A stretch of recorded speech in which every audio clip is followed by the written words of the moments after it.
First, there was an awesome standalone movie, then came an unnecessary sequel. Then, they relaunched the franchise and planned to make it a trilogy.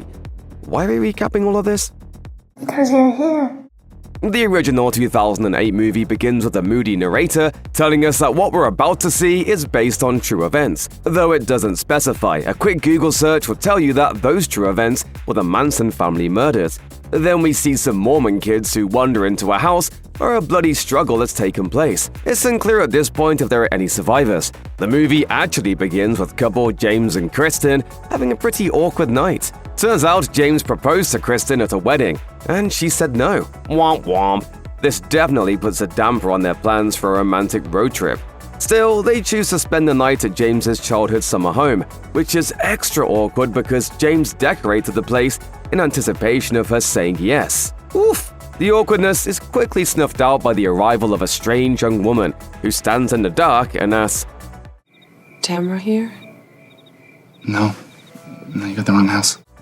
Kinda weird, but nothing to get too freaked out about, right? After this encounter, James tells Kristen that he's going to leave her the car the next day and have his buddy Mike give him a ride home. No road trip for them after all, which is probably for the best. James then heads off to buy her some cigarettes, because what kind of horror movie would this be if the woman isn't left all alone after a potentially ominous late-night visit?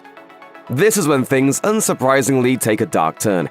The young woman comes back and asks the same question, which is definitely weird and probably something to get a little freaked out about. After hearing some noises and calling James, Kristen tries to keep her cool. Then we see that there's a masked man standing in the shadows inside the house, and Kristen has no idea. But reality sets in when Kristen sees that the smoke detector she left on the floor earlier is now sitting on a chair. Now she knows what we know. She's not alone. This prompts her to look out the front window and, yep, there's the masked guy, who is unofficially known as the Man in the Mask in Stranger's lore. She also notices that the front door is ajar and sees a masked girl lurking out there before she slams it shut. This is Dollface. Full-on panic commences. It's at this point that James returns. He's not sure what to think about everything when Kristen tells him what went down, but eventually they both see Dollface standing out in the yard. James then goes out to the car, which of course has been vandalized. He's further trolled by Dollface, and they attempt to escape in the car. But they're rammed into by the third stranger, Pinup Girl. After heading back inside the house, James finds his dad's old shotgun. Things are looking up now, right? Nah, the only thing James manages to do is shoot his buddy Mike when he randomly arrives. One of the biggest oops moments in horror movie history. Their next course of action is to find an old radio in the barn that's on the property, since they don't have any working phones at this point. But the strangers eventually manage to capture them both. Next thing we know, James and Kristen are tied up in the living room, and the strangers stand before them menacingly. And Kristen asks why they're doing this. Their simple and disturbing reply is, Because you were home. What follows is a stabbing scene that is particularly hard to watch, even for horror aficionados. It just seems too real. The movie ends with the strangers running into the Mormon boys we see in the beginning. The boy hands a flyer to Dollface before moving on, and Pinup Girl says, It'll be easier next time. The last thing we see is the boys discovering the scene at the house, and that Kristen is still alive. But does it matter? Not really, because we didn't get a sequel until a decade later, and the sequel, Pray at Night, has pretty much nothing to do with the events of the first film. Yes, the same strangers are still hard at work, but that's about it. The whole approach to murder isn't even really the same. We'll get to that momentarily. Let's just say the whole "it'll be easier next time" thing definitely rings true. This time around, we follow a whole new set of characters. Parents Mike and Cindy and their two kids, Luke and Kinsey. They're spending the weekend at their extended family's trailer park/campsite because they're on the way to drop Kinsey off at boarding school. Why? She's a rebel who got in trouble at her regular school. Just look at that Ramones shirt. Such an obvious red flag. Plus, she smokes. Her brother Luke, on the other hand, is a straight-laced baseball player. A typical horror movie juxtaposition. Before long, some familiar things start to happen, starting with Dollface showing up and asking her usual question, is Tamara home? Meanwhile, Kinsey and Luke find their aunt and uncle's bodies in their trailer. They were actually snuffed out by the strangers at the very beginning of the film. When they tell their parents about what happened, Mike makes a brilliant call to send Kinsey and her mom back into the trailer to call the police while he and Luke go check out the bodies. Splitting up is never a bad idea in a horror movie, right? Of course not. This is when Cindy and Kinsey are confronted by Dollface, which ultimately ends with Cindy sacrificing herself so that her daughter can escape. Not long after, the strangers chuck something at the van that Mike and Luke are driving, which results in them crashing and Mike being impaled. Then after Luke makes an escape with a gun given to him by his dad, the man in the mask finishes Mike off. Okay, we just talk about this, okay? Just like that, the strangers have 2 kill points on the board. It looks like things really have gotten easier for them over the years. Toying around with their victims is officially a thing of the past. Now, Kinsey and Luke are on their own, and the rest of the movie plays out like a typical slasher film. Luke manages to find Kinsey just in time as she's being stabbed by Dollface. He has a chance to shoot her, but chooses not to? Good decision, Luke. This really is a slasher film now, huh? After hiding Kinsey under a porch, he goes to the nearby general store to call for help. This is when he's ambushed by Pinup Girl and ultimately ends up killing her. No hesitation this time! And for the first time, we find out for certain that the strangers are mortal beings. This doesn't sit well with the man in the mask, though, who stabs Luke in the back and leaves him there in the pool to die. Since Luke's call to the cops was a success, a deputy shows up to help, but it's all for naught. Dollface kills him right away. Kinsey, however, finds a way to get the upper hand and shoots Dollface with a shotgun that she finds in the deputy's car. After removing Dollface's mask and asking her why they're doing this, Dollface responds in a similar yet slightly different way than she did in the first movie. Why not? In response, Kinsey executes her. 2 down, 1 to go.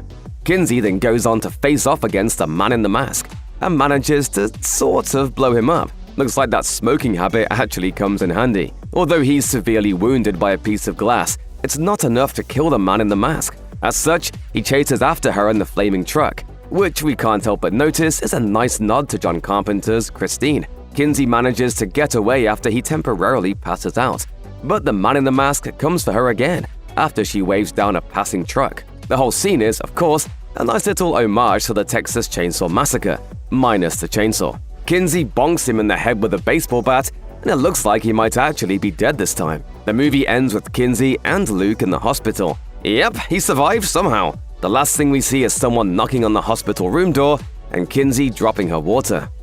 So, do we get any follow-up with this? Nope! At this point, they decided to scrap any sequels and reboot the entire franchise.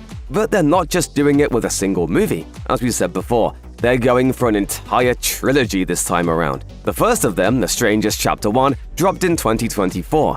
In a lot of ways, it harkens back to the original. Instead of a family, we once again follow a couple, Ryan and Maya, as they unknowingly stumble into a harrowing fight for their lives. The difference, though, is that they're quite a bit more happy than Kristen and James were. They're celebrating their 5-year anniversary while they drive to Portland, which is where Maya has a promising job interview lined up. However, they aren't married and don't plan to be. Or maybe they do. We'll see. After stopping at a small town called Venus for some food, they run into a number of unfriendly locals and their car suspiciously breaks down.